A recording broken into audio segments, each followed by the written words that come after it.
Bangladesh is going to be a disaster.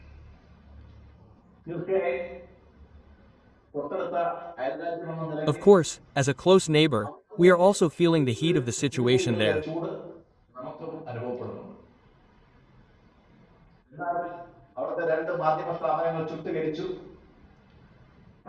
But two media houses were burnt down, thousands of people were made homeless, a Hindu youth was burnt to death, and temples were damaged.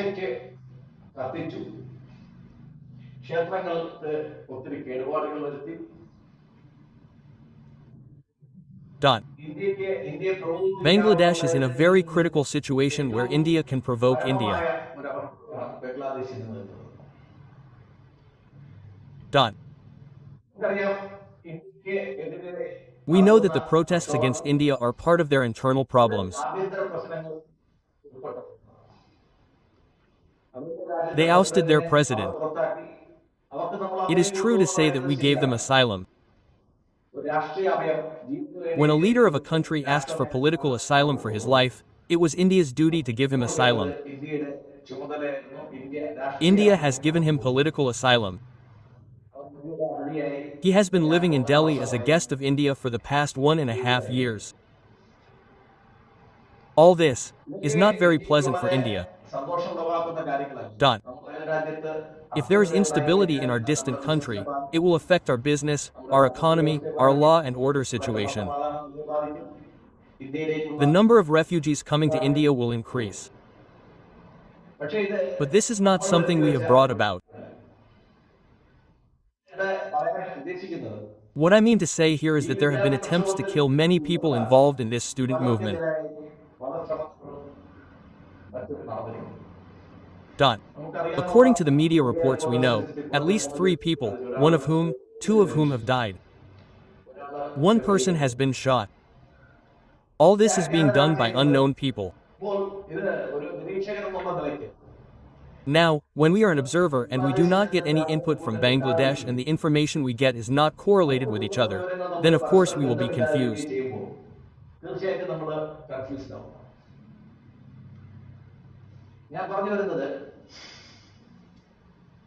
I am talking about a student leader called Usman Qadi.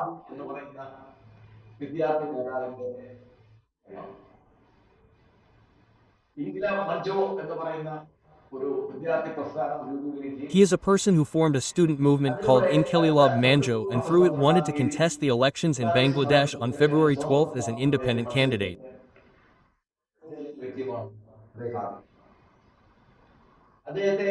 He was shot when he was coming out of the mosque.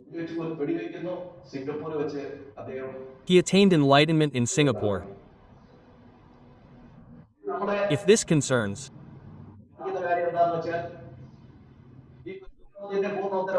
us, the students and separatists of Bangladesh are placing the full responsibility for this murder on India's head.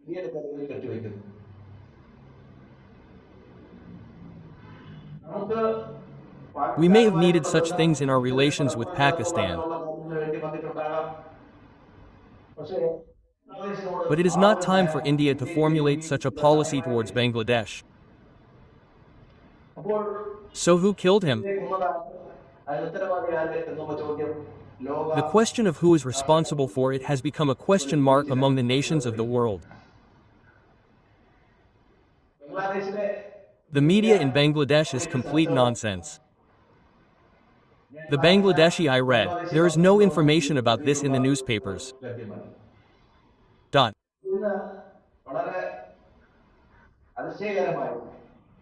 But today, very surprisingly, the brother of the late Sharif Usman Hadi, Sharif Umar Hadi, has demanded that the Bangladeshi government be held responsible for this murder.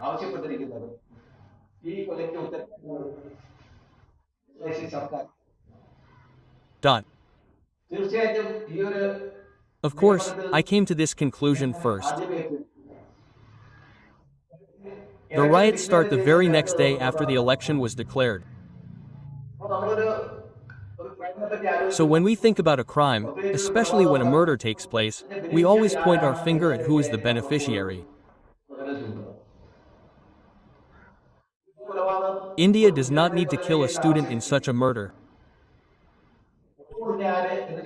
So when we ask who then, when we ask if it is other student organizations like the NCP, they are very friendly with him.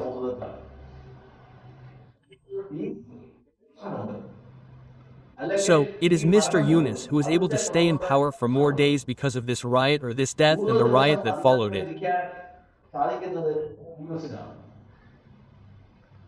To do so, the election must be postponed. If the election is to be postponed, there must be a reason for it. So, we can understand that Mr. Yunus has an intention to promote riots and stir it up as a reason for postponing the election, thereby creating a law and order problem in the country and thus postponing the election.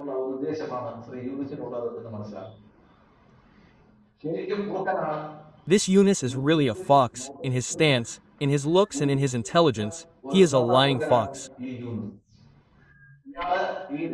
We understand that he will only ruin this country. Even if we should not criticize the ruler of a country in this way, I will conclude by saying that Mr. Yunus is someone who deserves more than this. Thank you, greetings.